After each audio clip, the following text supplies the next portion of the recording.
TV 프로그램 중에 서민 가프라는 프로그램이 있는데 거기에 나오는 한 사장님을 좀 제가 소개하려고 합니다. 그 사장님은 연 매출 20억 원 정도를 올리는 족발집 사장님이신데 나이는 34살입니다. 근데 사장님의 독특한 이력은 배달도 사장님이 합니다. 원래는 족발집에서 일하는 직원이었는데 종업원이었단 말이에요. 근데 일을 하면서 이렇게 보니까 자신이 일하는 족발집에서 하루에 일 매출로 150만 원에서 한 200만 원씩을 이렇게 찍는 거예요. 그 모습을 보고 나도 이 족발집 하면 좋겠다라고 생각을 하면서 장사를 결심합니다. 그리고 가게 사장님께 가서 저도 똑같은 족발집을 하기를 원하는데 저한테도 방법을 알려주십시오 라고 얘기를 했는데 그동안 성실하게 종업원으로서 일하는 모습을 봤던 사장님이 이 젊은 친구의 그 마음을 가상하게 여겨서 비법 레시피를 전수를 해줍니다. 만들 수 있는 방법들이 뭐라는 것을 얘기를 해줘요. 그래서 그 비법 레시피를 가지고 작은 매장을 하나 사서 그래가지고 장사를 시작했는데 현재 서울 영등포 근처에만 4개의 매장을 가지고 있고요. 그 4개의 매장을 통해서 연 올리는 순수익만 20억 원이 넘습니다. 이 족발집 사장님의 3대 장사의 철칙이 있는데요. 배달은 3km 이내에서 다 마무리한다. 왜냐하면 족발이라는 게 따뜻하게 먹어야 되는데 식으면 맛없다. 그래서 3km 이내까지 딱 가는 거로 정해서 그 이상이 넘어가면 배달을 안 합니다. 두 번째는 막역한 동네 지인을 점장으로 앉힌다라고 했어요. 그러면 동네 지인이 점장으로 앉히면 그 동네에 있는 사람들을 다 불러모으는 거예요. 그러니까 또 장사가 잘 되고, 세 번째는 퍼주는 동네 인심에 충성스러운 고객이 생긴다라고 생각합니다. 그러니까 그냥 막 퍼주는 거예요. 원하면 얼마든지 먹을 수 있도록. 그렇게 하다 보니까 고객들이 충성도가 높아져가지고 장사가 오히려 잘 되더라. 34살인데 족발집 배달원에서 연매출 20억 원의 족발집 사장이 됐습니다. 인생 이런 반전이 있단 말입니다. 근데 저는 이보다 더 극적인 반전이 있는 성경의 인물을 제가 소개하려고 합니다. 오늘 여러분이 잘 아는 사도 바울의 회심 사건이 9장에 나와 있습니다. 사도 바울은 정말 지독하고 악랄하게 예수 믿는 사람들, 기독교를 핍박하던 사람입니다. 그런데 오늘 이 사건을 계기로 사도 바울이 예수 그리스도를 사랑하고 예수 그리스도의 복음을 전하는 사람으로 완전히 그 인생이 바뀌어 버리게 됩니다. 그리고 나서 사도 바울은 가는 곳곳마다 내가 이전에는 예수와 예수 믿는 사람들을 핍박하던 사람이었는데 지금은 내가 예수 그리스도를 전하며 사랑하는 사람으로 바뀌었다고 가는 곳곳마다 그 극적인 반전의 인생을 간증을 하기 시작합니다. 오늘 우리가 보는 본문 9장뿐만 아니라 사도행전에 보면 22장, 26장에도 사도 바울의 이런 간증이 똑같이 실려 있어요. 내가 전에는 예수 믿는 사람들을 핍박하던 사람인데 다음의 택도상에서 예수 그리스도를 만나가지고 이렇게 정말 예수를 전하는 사람이 되었다라는 놀라운 반전의 인생을 그렇게 간증하고 있는 것을 보게 됩니다. 사도 바울을 통해서 기독교의 역사가 달라졌지만 기독교의 역사만 달라진 것이 아니라 세계의 역사도 기독교를 통해서 달라지게 됩니다. 사도 바울이 선교를 함으로 말미암아서 기독교는 그냥 유대라는 작은 땅에 있었던 종교가 될 수 있었는데 그것을 보나서 온 세계에 있는 사람들이 다 믿는 종교, 신앙이 되는 놀라운 역사를 사도 바울이 이루게 되었다라는 사실입니다. 그럼 이 위대한 사도 바울을 누가 바꿨는지 아십니까? 하나님이 바꾸셨습니다. 원래 사도 바울은 역사를 바꿀 만한 위대한 사람은 아닙니다. 그런데 놀랍게도 하나님이 사도 바울을 바꾸셨고 바꾼 사도 바울을 통해서 역사를 바꾸셨습니다. 사랑하는 성도 여러분, 멋있게 변하고 싶지 않습니까? 나도 뭔가 좀 하고 싶지 않습니까? 제가 기대하는 아멘의 수준이 아닌데요. 그냥 이렇게 그냥 살래요? 저는 뭐 여러분이 대단하게 아까 말한 대로 뭐 지금 살면서 막 100억씩 버는 뭐 1000억씩 버는 그런 사람 되라는 얘기를 하는 게 아니고 지금 뭐 연예계로 진출해가지고 뭐 유명한 사람 되라는 얘기가 아니라 지금보다 더 멋있고 아름다운 삶으로 변하고 싶지 않냐고 지금 물어보는 겁니다. 아멘? 그렇죠. 우리의 모든 인생 가운데는 마음의 변화에 대한 갈망이 있어요. 지금보다 나아지고 좋아지면 좋겠다. 괜찮은 사람이 되면 좋겠다. 라는 그런 마음들이 다 있어요.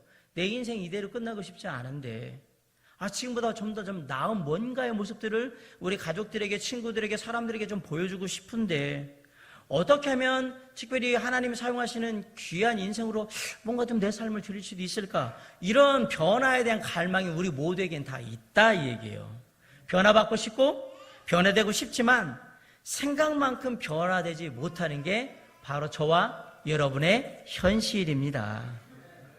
어떻게 하면 별로 특별할 것 없는 우리의 삶을 통해서 내 가족들을 변화시키고 내 주변을 변화시키고 더 넓은 세상을 변화시키는 거룩한 인생의 반전을 이룰 수 있을까? 오늘 사도 바울이 우리에게 그 비결을 얘기해 주는데 첫 번째는 하나님의 끈질긴 사랑을 깨달아야 한다라는 사실입니다.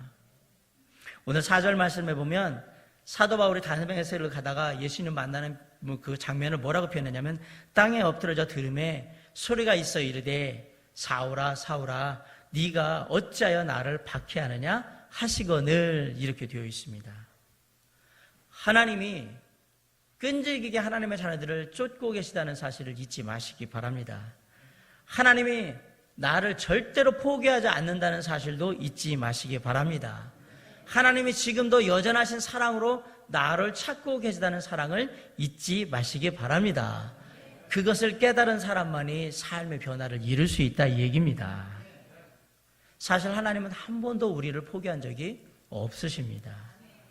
탕자처럼 우리가 하나님을 멀리 떠나서 하나님을 잊고 방황할 때에도 하나님은 여전히 우리를 기다리고 계셨습니다. 호세의 아내 고멜과 같이 세상의 죄악에 빠져 허랑방탕할 때에도 하나님은 여전히 우리를 향한 사랑을 거두지 않으셨습니다. 그리고 사마리아 여인처럼 하루하루 죽지 못해 살면서 이렇게 저렇게 그냥 살아가는 그 인생의 때에도 하나님은 여전히 포기하지 않으시고 우리를 찾아오셨다는 사실을 잊으시면 안 됩니다. 그리고 마침내 우리를 부르시는 거예요. 에덴 동산에서 아담이 선악과를 먹었을 때에 그러므로 말미암아 범죄하고 불순종하게 되었을 때에 아담이 하나님을 찾은 것이 아니에요. 죄를 짓고 선악과를 따먹은 그 두려움에 숨어 있을 때에 하나님이 직접 아담에게 찾아와서 아담을 부르셨던 거예요. 아담아 네가 어디 있느냐? 하나님이 아담이 숨어있는 장소를 몰라서 부른 것이 아닙니다. 하나님은 그 시간을 통해서 그럼에도 불구하고 나는 너를 사랑한다는 것을 알려주시기 위해서 아담을 불렀던 것입니다. 카인이 그 동생 아벨을 죽이고 전혀 회개하는 마음이 없이 그렇게 있을 때에도 하나님은 카인을 찾아오셨습니다. 그리고 카인을 부르셨어요. 카인아 네 아우 아벨이 어디 있느냐? 물론 이것은 카인의 행동에 대한 책임을 묻는 동시에 카인아 그것이 잘못된 행동인 것을 나에게 자복하고 다시 돌이켜라라는 기회를 주시는 부르심이기도 하다는 사실을 잊으시면 안 됩니다. 마찬가지예요. 사울이 오늘 예수 믿는 사람들, 기독교인들, 교회를 핍박하기 위해서 유대의 지도자들에게 칙령을, 공문을 받아가지고 지금 가고 있어요. 사울은 그 누구보다도 예수 믿는 사람들을 핍박하는 일에 아주 열심히 했어요. 옛날에 우리나라에 한때 방공표가 때려잡자 뭐예요? 공산당. 무찌르자? 어르신들 대답해. 북괴군. 때려잡자 공산당, 무찌르자 북괴군 그거였잖아요. 사도 바울의 표현은 뭐냐면 때려잡자 예수장이 무찌르자 기독교인인 거예요. 사도 바울은 그렇게 투철한 사람이었단 말이에요. 그래서 그 당시로는 정말 엄청나게 먼 거리인 예루살렘에서 다메섹까지 가서 거기에 있는 예수 믿는 사람들, 예수쟁이들을 다 잡아다가 감옥에 다 가두겠다는 그런 결연한 의지를 가지고 내가 가겠습니다. 그러고 지금 가고 있는 거예요. 그래서 그 가고 있는 사도 바울의 모습을, 아니요, 원래 사울의 모습이죠. 예수 믿기 전에 위협과 살기로 마음이 등등했다라고 표현을 하고 있는 거예요. 예수 믿는 사람들은 다 잡아다가 감옥에 넣거나 죽인다라는 마음으로 가득 차 있던 거예요. 그런데 성경은 이렇게 살기등등한 마음으로 다메섹을 향해서 가던 그 사울이 예수님을 만나게 됐다. 예수님이 그에게 나타났다라고 얘기를 합니다. 그리고 다메섹 도성에서 예수님이 이 사울을 부르는 거예요. 사울아, 사울아 라고 사울을 부릅니다. 사랑하는 성도 여러분, 죄 지은 아담을 부르셨던 그 하나님, 동생 아벨을 죽인 살인자 가인을 부르셨던 하나님, 교회를 핍박하고 예수 믿는 사람들을 핍박하기 위해서 살기등등하게 찾아가는 사울을 부르셨던 하나님, 그 하나님이 오늘 저와 여러분을 부르고 계십니다.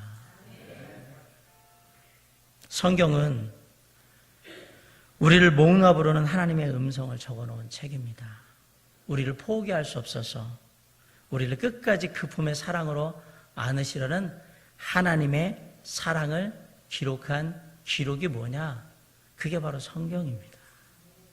사울아, 사울아, 네가 어찌하여 나를 박해하느냐? 수많은 예수 믿는 사람들을 핍박하고 스데반을 죽이고도 그것도 모자라서 살기등등하게 다메섹에 있는 하나님을 믿는 사람들을 잡아서 죽이고 감옥에 넣으려고 사울은 다메섹을 향해 가고 있었습니다. 그런데 그 사울에게 하나님이 오셔서 사울을 부르시는 겁니다. 사랑하는 성도 여러분, 하나님은 우리를 찾아오시는 분입니다. 그 찾아오시는 하나님이 나에게 오셔서 나를 부르시는 거예요. 뭐 때문에 부르시는지는 우리 각자가 알아야겠지만 하나님이 지금 나를 부르고 계시는 거예요. 사랑하는 성도 여러분, 여러분은 하나님의 음성을, 나를 부르시는 하나님의 음성을 들으십니까? 저는 우리를 부르는 하나님의 음성이라고 전혀 얘기하지 않았습니다. 나를 부르시는 하나님의 음성을 듣느냐라고 묻습니다.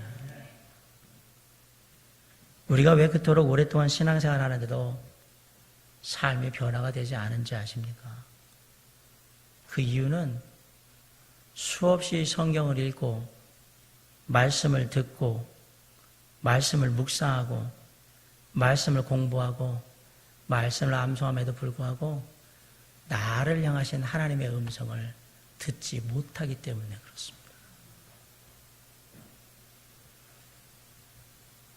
지금도 이 시간에 하나님의 말씀을 통해서 애타게 나를 부르고 계신데 나를 부르는 그 음성을 듣지 못하는 겁니다.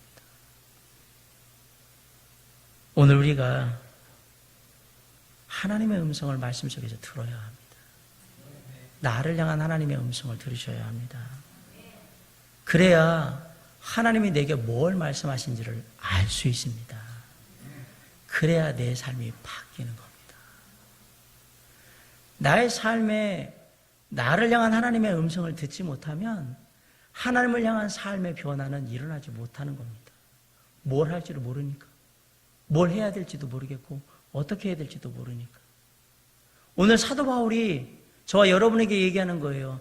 삶의 아름다운 변화, 멋진 변화, 극적인 반전을 이루고 싶으면 하나님의 음성을 들으라고. 그 하나님의, 나를 향한 하나님의 음성을 들으라고. 그러면 삶이 변하기 시작할 거라고 얘기하고 있는 겁니다.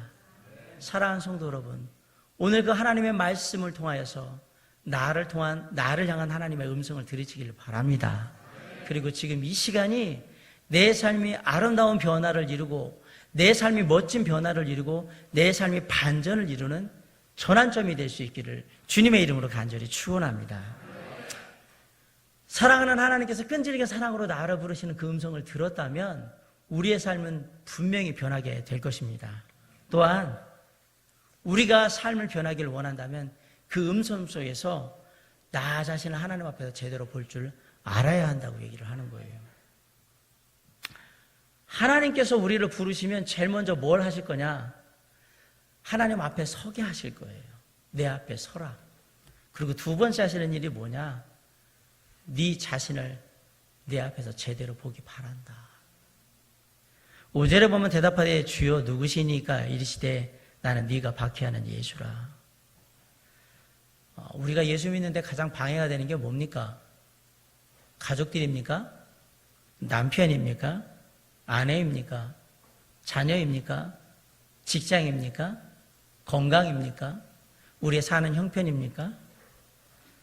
여러분, 예수 믿는데 가장 나를 힘들게 만들고 방해하는 게 뭔지 아십니까? 바로 나 자신입니다. 아멘? 목사님 아닌데요. 저는 제 자신이 예수 믿는데 전혀 방해가 안 되는데요. 제가 지난 금요 기도회 시간에 그 얘기를 했어요. 우리는 매일매일 영적인 싸움을 한다고.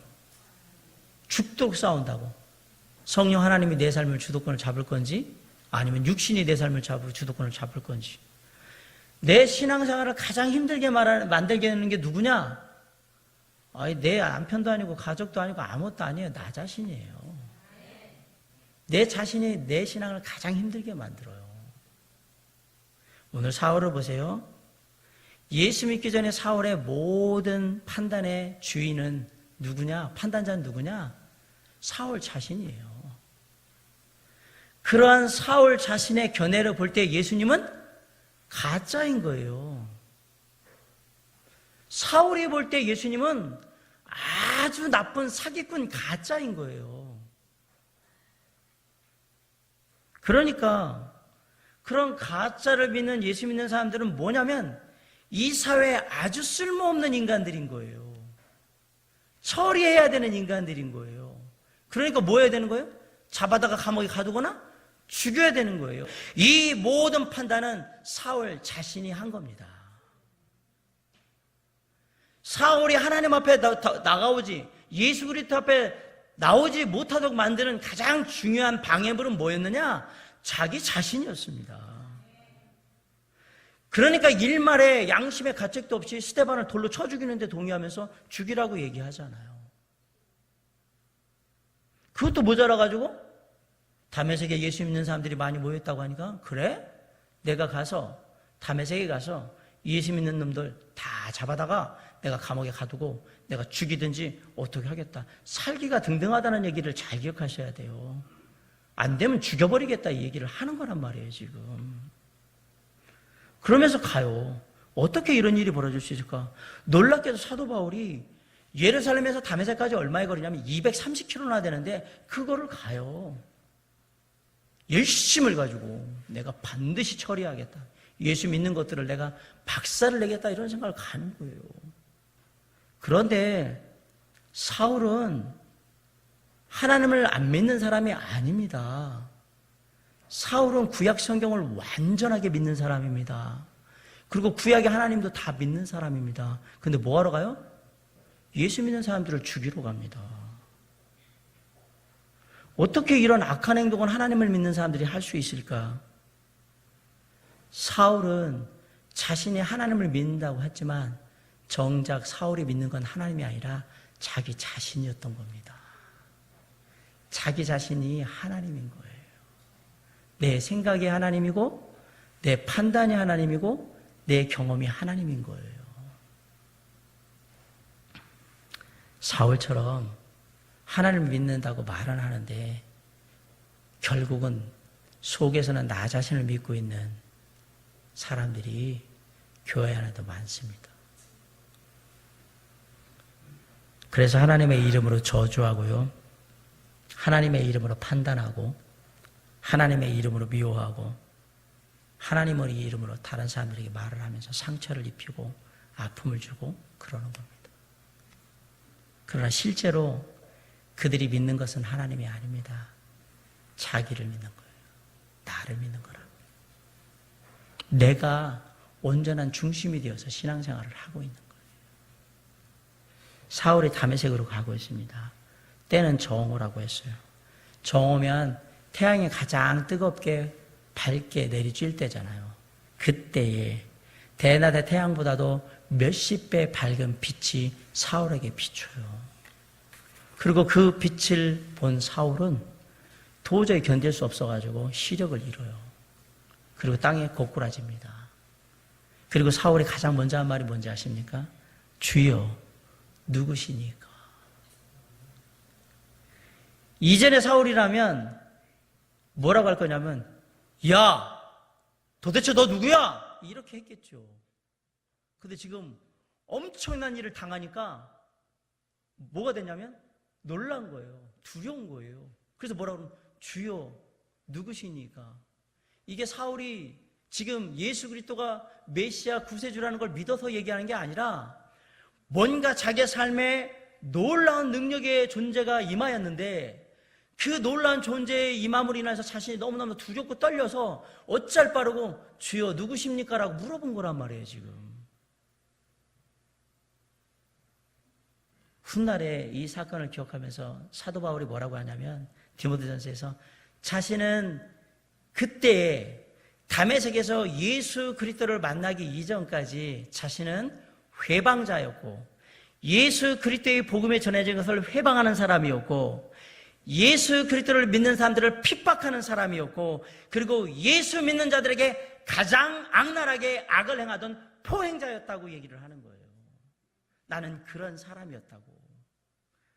나는 개인적으로 나 사도 바울은 율법적으로 깨끗했고 도덕적으로 예수 믿는 자들보다 훨씬 더 뛰어났으며 윤리적으로도 흠이 없었기 때문에 이만하면 예수 믿는 사람들을 얼마든지 정죄할 수 있는 그런 자격이 있는 사람이라고 자신을 얘기했었던 거예요.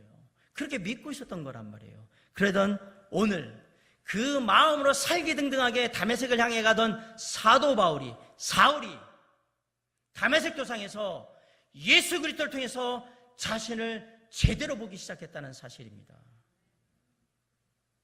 비로소 자기 인생에서 자기가 누군지를 제대로 본 시간이 언제냐? 다메섹 도상에서 예수님의 음성을 들으면서 자기를 보기 시작한 거예요. 왜 사람들이 교만한 줄 아십니까? 자신을 제대로 보지 못해서 그렇습니다. 왜 함부로 남을 정죄하는 줄 아십니까? 자기가 누군지를 제대로 보지를 못했기 때문에 그런 겁니다. 왜 그러면 자기 자신은 제대로 보지를 못할까요? 거룩하신 하나님 앞에 온전히 서서 자신을 본 경험이 없기 때문에 그래요. 체험이 없어서. 오늘 사도 바울은, 아니요 사울은 예수 그리스도 앞에서 제대로 자기 자신이 어떤 존재인지를 보게 됐어요. 자신이 얼마나 형편없는 인간인지, 자신이 얼마나 교만한 인간인지, 자신이 얼마나 알량한 성경에 대한 지식으로 사람들을 핍박하고 사람들을 죽음으로 내몰았는지, 자신의 객기 어린 그 혈기로 얼마나 많은 사람들이 죽음을 당했는지, 어줍지 않은 성경에 대한 그 지식을 가지고 자신이 창조주 하나님에게 어떻게 했는지 다 보게 된 거예요. 누구 앞에서? 주님 앞에서. 그래서 남은 인생에 그렇게 하나님 앞에서 적나라한 자신의 모습을 다 봤기 때문에 남은 인생에 뭐라고 간증을 하신지 아십니까? 죄인 중에 내가 괴순이라. 죄인 중에 내가 괴수입니다. 사랑하는 성도 여러분, 죄인 중에 내가 괴수입니다. 사랑하는 성도 여러분, 죄인 중에 내가 괴수입니다. 내가 괴수라고요. 죄인 중에 가장 악랄하고 추악한 나쁜 죄인이 누구라고요? 자, 손가락을 이렇게 해서 나라고 해보십니다. 나란 얘기예요, 나. 사도 바울이 한 고백이 바로 나의 고백인 겁니다. 정말 변화되기 원하십니까? 그러면 진짜 하나님 앞에 온전히 딱 서서 보이지 않으시면 그 하나님 앞에서 하나님이라는 거울 앞에서 적나라하게 내 삶을 한번 바라봐 보세요.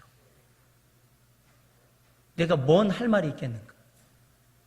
내가 누구한테 이래라 저래라 할 말이 되겠는가? 내가 누구 앞에서 신앙생활 똑바로 하고 있다고 얘기할 수 있겠는가? 내가 누구 앞에서 은혜로운 사람이라고 얘기할 수 있겠는가? 내가 누구 앞에서 죄 없는 자라고 얘기할 수 있겠는가? 내가 누구 앞에서 괜찮은 사람이라고 얘기할 수 있겠는가? 우린 못합니다. 우리가 하나님 앞에 온전히 서지 않으니까 그러고 있는 거예요. 바울이 그렇게 온전히 하나님 앞에 날마다 서니까 뭐라고 그래요? 나는 날마다 죽는다고. 내 자신이 내 안에 있는 육신이 자꾸 아니라고 얘기하는 걸 자꾸 하나님의 거울 앞에 서서 보니까 아니니까 자꾸 죽이려고 했던 거예요. 정말 하나님 앞에서 나를 제대로 보게 되면 세상의 허물과 죄악은 나에게만 있고 남에게는 없습니다. 아멘? 남편에게 허물이 있다고요? 아내에게 죄악이 있다고요? 자식들에게 잘못된 게 있다고요? 부모들에게 문제가 있다고요? 친구들이 잘못했다고요? 종들이 안 좋다고요? 사랑하는 아무개 형제, 아무개 자매 때문에 그렇다고요? 아니요. 내가 정말로 온전히 하나님 앞에 서게 되면 모든 허물과 죄악은 누구에게 있다? 나에게 있는 겁니다. 나에게. 이때부터 신앙이 시작이 되는 겁니다. 이때부터. 이걸 인정하지 못하면 신앙을 가질 수가 없는 겁니다. 세상의 모든 허물과 죄악은 누구로부터 임한다? 나로부터 이루는구나 라는 걸 깨닫지 못하기 때문에 예수 그리스도가 왜 필요한지를 모르는 겁니다. 그죠? 그걸 모르는 거예요.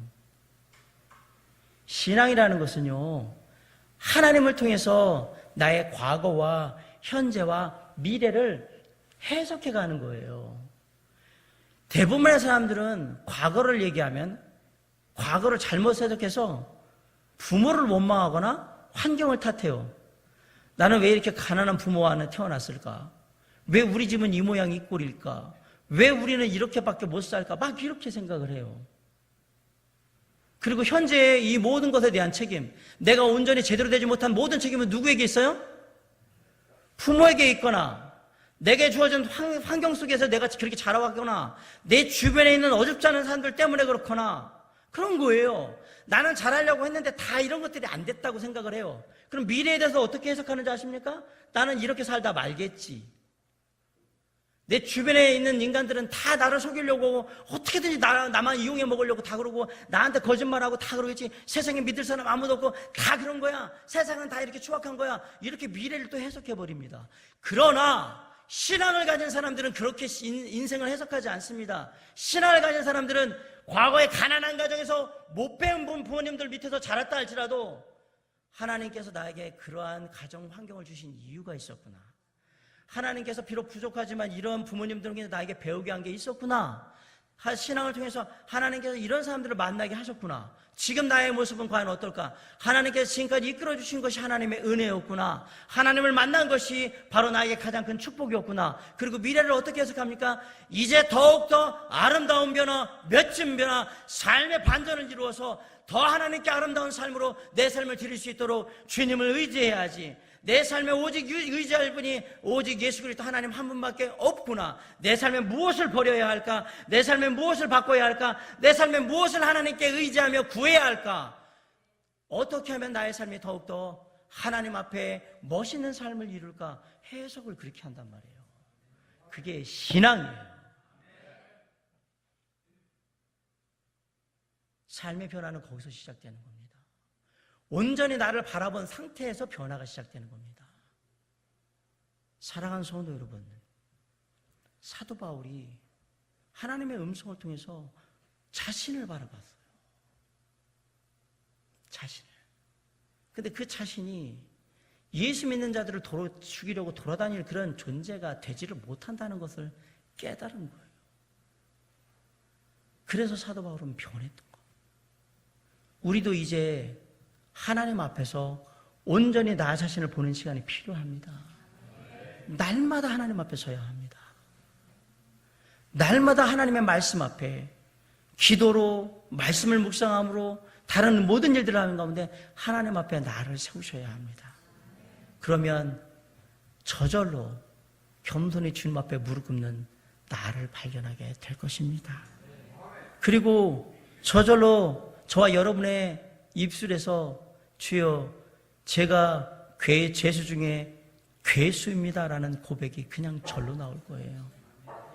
그때가 우리의 삶의 변화가 시작되는 첫 시작이라는 걸 잊지 마시고 언제나 하나님 앞에서 나 자신을 제대로 바라볼 줄 아는, 그래서 삶의 변화를 이루는 저와 여러분이 될 수 있기를 주님의 이름으로 간절히 축원합니다. 마지막 세 번째로, 어떻게 하면 우리가 아름다운 변화를 이루며 멋진 변화를 이루며 사도 바울 같은 인생의 반전을 이룰 수 있을까? 우리의 삶을 온전히 하나님께 맡기셔야 합니다. 우리 7절 한번 다 같이 한번 읽읍시다. 시작.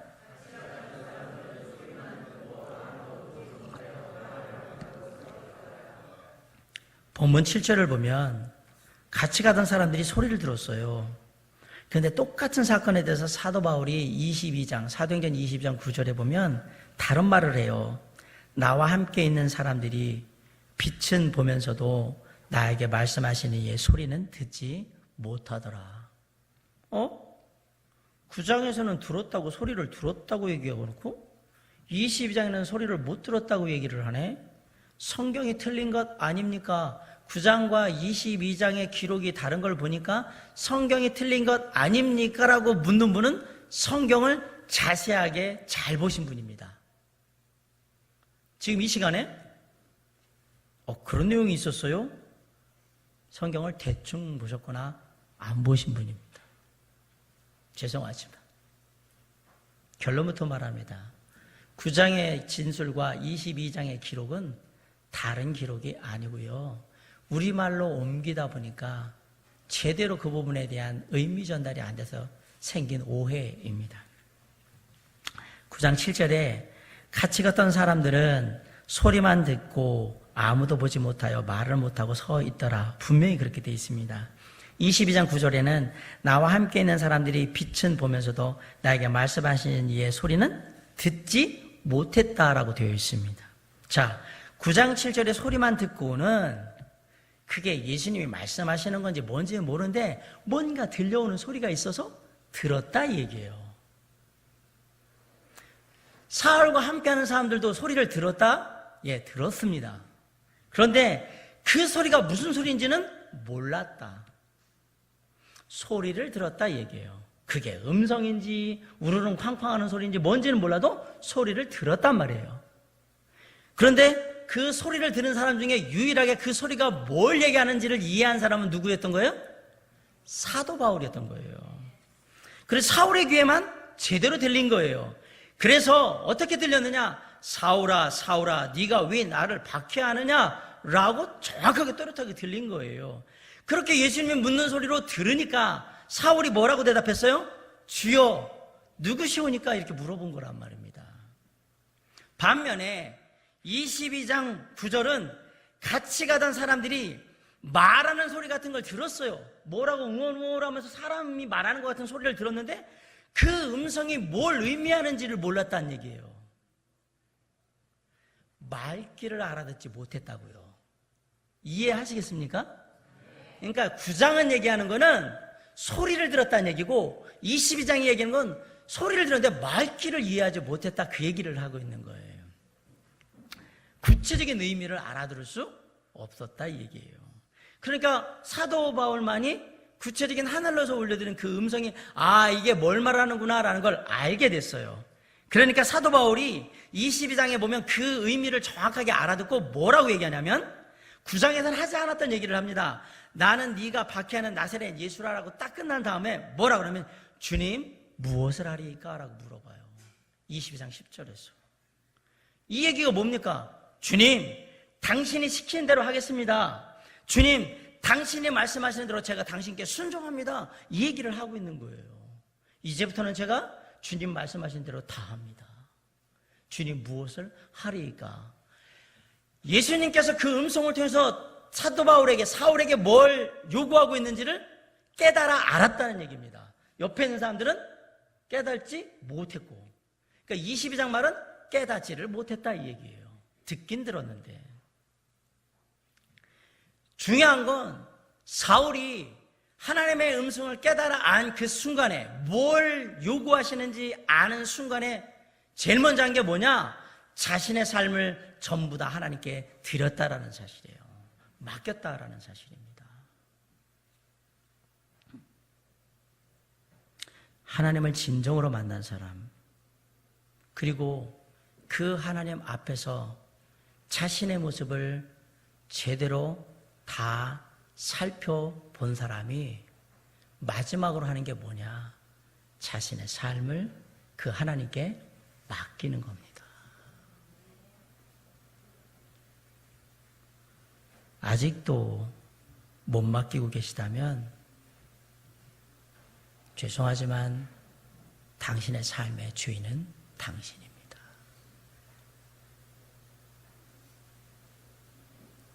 내 삶을 살고 있는 거죠. 주님의 삶, 주님이 허락하신 삶, 주님께 맡긴 삶이 아니라 내 삶을 사는 거란 말이에요. 시간도 내 것, 건강도 내 것, 집도 내 것, 돈도 내 것, 인생에 주어진 모든 게 다 내 것이에요. 그 삶을 살고 있는 거예요. 내가 관리하고, 내가 관리하니까 내가 책임지고, 내가 책임지니까 내게 권리가 있고, 그렇게 사는 거예요, 내 인생을. 그러나 하나님의 음성을 듣고 하나님을 만난 인생, 그 하나님 앞에서 자신이 어떤 인생인지를 제대로 다 본 인생은 자신의 인생을 온전히 하나님께 다 맡기게 되어 있습니다. 사랑하는 성도 여러분, 저와 여러분은 얼마나 하나님께 삶을 맡기고 계십니까? 구절을 보면 아주 흥미로운 내용이 나와요. 9절에 사흘 동안 보지 못하고 먹지도 마시도 아니하니라. 사울이 예수님을 만난 날부터 3일 동안 볼 수가 없었어요. 그리고 먹지도 않았고 마시지도 않았어요. 식음을 전폐했어요. 이게 무슨 말입니까? 뭘 의미하는 겁니까? 때때로 우리의 삶에 이러한 날이 필요하다는 얘기예요. 왜 필요하냐? 하나님을 만나기 위해서. 진정으로 하나님을 만나기 위해서. 나를 부르시는 끈질긴 하나님의 사랑을 깨닫기 위해서. 내가 누구인지를 하나님 앞에서 샅샅이 살펴보는 시간을 갖기 위해서. 때로는 우리 인생에 고통이 주어지기도 하고, 슬픔이 주어지기도 하고, 아픔이 주어지기도 하고, 어려움이 주어지기도 하고, 생각지 못한 문제가 생기기도 한다라는 사실입니다. 무엇을 위해서? 하나님을 만나기 위해서. 나를 사랑하시는 하나님의 그 크신 사랑을 깨닫기 위해서. 그 사랑을 통해서 오직 내 안에 우리 주 예수 그리스도 한 분밖에 없음을 고백하고 그분께 삶을 맡기는 결단을 위해서 우리의 삶에 고통도 때로는 필요하고, 어려움도 때로는 필요하고, 문제도 때로는 필요하고, 아픔도 때로는 필요하다고 지금 얘기하는 겁니다. 중요한 것은 그러한 시간에 내가 정말 하나님의 그 끈질긴 사랑을 발견할 수 있느냐라는 거예요. 깨달을 수 있느냐라는 사실이에요. 때때로 많은 사람들은 이런 삶의 어려움이나 고통이나 고난을 당하게 되면 남을 원망을 해요. 책임을 전가하고 핑계를 대요. 그리고 다 안 되다 보면 이제 마지막으로 하늘을 향해서 하나님을 원망합니다. 짜증을 냅니다. 비난을 합니다. 그러다가 안 되고 속이 안 풀리면 마침내 뭐 하는 거냐면 인생을 마감하는 거예요. 그러나 사울은 그렇게 하지 않았습니다. 사울은 하나님을 만난 그날 그 삶을 완전히 돌이켜서 극적인 반전을 이루는 거예요. 하나님 앞에 자신을 세우고 보니까 자신이 아무것도 아닌 존재였던 거예요. 그런데 그 아무것도 아닌 존재인 자신을 부르는 하나님의 음성을 듣고 나서 자신의 삶을 하나님께 맡기는 거예요. 그 사울이 세계 역사를 바꾼 겁니다. 우리를 정말로 사랑하시는 하나님의 음성을 들었고, 우리를 끈질기게 포기하지 않고 붙드시는 하나님의 그 사랑을 깨달았기에 그곳에 삶을 맡길 수 있는 것입니다. 우리가 잘 아는 감리교회 창시자 요한 웨슬레는 평범한 교인이었습니다. 어느 날 배를 타고 가게 되는데요, 배가 풍랑을 만납니다. 엄청난 풍랑에 야, 이제 죽겠구나 라는 두려움이, 죽음에 대한 두려움이 다가올 때 밖에 이렇게 갑판 쪽에 나가는데 저쪽에 한 무리들이 모여가지고 막 기도하면서 찬송을 하는데 그 모습을 보는데 너무 평안한 거예요. 그들은 이 상황 속에서도 아주 평안한 얼굴로 하나님께 찬양하며 기도하고 그러고 있는 거예요. 꼭 이런 거 있잖아요. 죽으면 죽으리라. 그런 경우 편안하게. 그래서 그날 그들이 모임을 다 끝나고 날 때 그 중에 한 사람을 찾아가서 어떻게 그럴 수 있냐고 물어봤어요. 그날 요한 웨슬레가 구원받았습니다. 이 모든 것이, 삶의 모든 것이 나를 사랑하시는 하나님을 만나야 하며 그 하나님이 없으면 내가 아무것도 아닌 존재라는 걸 깨닫고 그 하나님께 삶을 다 드립니다. 그래서 감리교를 이끌어가는 초대의 지도자 요한 웨슬레가 탄생을 한 거예요. 교회를 그냥 다니는 형식적인 교인이었어요. 구원의 확신도 없었어요. 하나님을 만난 적도 없고 자기가 하나님과 어떤 존재인지도 몰랐어요. 그런데 그 사실을 깨닫고 돌아와서 하나님의 말씀을 읽는데 그 말씀의 구절구절이 다 자신을 향한 하나님의 음성이었던 거예요. 그게 바로 요한 웨슬레의 극적인 반전의 삶이었던 겁니다. 그 죽음의 두려움이 결국은 하나님을 만나게 했습니다. 오늘 말씀을 통해서 하나님께서 저와 여러분에게 말씀하십니다. 내가 지금 너를 부르러 간다. 때로는 질병을 통해서 나를 부르기도 하고요. 아픔을 통해서 나를 부르시기도 하고, 생각지도 못한 어떤 사고를 통해서 나를 부르시기도 하고, 인생의 괴로움을 통해서 나를 부르시기도 하고, 문제를 통해서 나를 부르기도 하는데 기억하세요. 지금도 여전히 하나님은 저와 여러분을 부르고 계십니다. 그리고 그 나를 부르신 하나님께서 저와 여러분에게 하고 싶은 얘기는 딱 하나예요.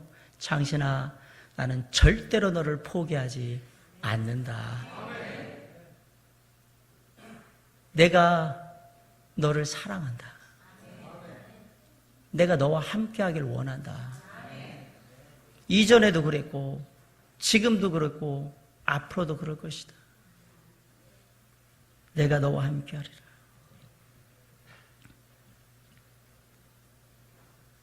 이 땅의 마지막에 오는 그날에 내가 너를 나의 하늘나라, 내가 너를 위해 마련한 초소에 반드시 세울 것이다. 사랑하는 성도 여러분, 이렇게 나를 부르시는 하나님의 음성이 들리십니까? 오늘 들으셔야 합니다. 그 음성을 들으시면 우리는 겸손히 하나님 앞에 설 수밖에 없습니다. 그리고 추악하고 죄악되며 어리석고 연약한 우리의 모습을 낱낱이 보게 될 겁니다.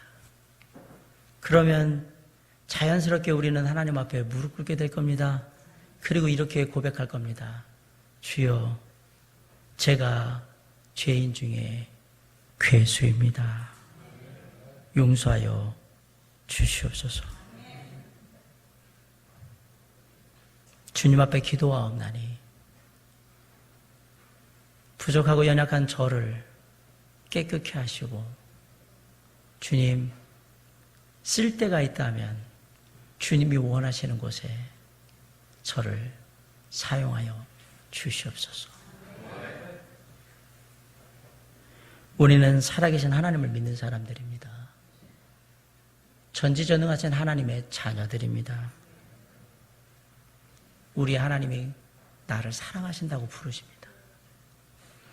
내가 그 음성을 떠나서 멀리 도망가는데도 끈질기게 쫓아오셔서 계속 나를 향해 부르셔요. 창신아, 내가 너를 사랑한다. 이제 그만 가시고 서서 그 하나님의 음성 아래에 나 자신을 세워놓고 그 하나님 앞에서 나를 잘 바라보시기 바랍니다. 세상이라는 것이 내가 마음대로 할 수 있는 것이 아니라는 것. 오직 주님밖에 없다는 것을 고백하게 될 겁니다. 사랑하는 성도 여러분, 그 온전하신 하나님, 나를 온전히 사랑하시고 나를 온전히 깨닫게 하시는 그 하나님께 우리의 삶을 맡기십시오. 사도 바울과 같은 놀라운 삶의 변화, 멋진 삶의 변화, 인생의 반전을 반드시 이루게 될 것입니다. 오늘 지금 이 시간 인생의 크고 작은 극적인 반전을 이루는 놀라운 결단과 변화가 성령 하나님을 통해서 저와 여러분에게 있기를 주님의 이름으로 간절히 축원합니다. 기도하시겠습니다.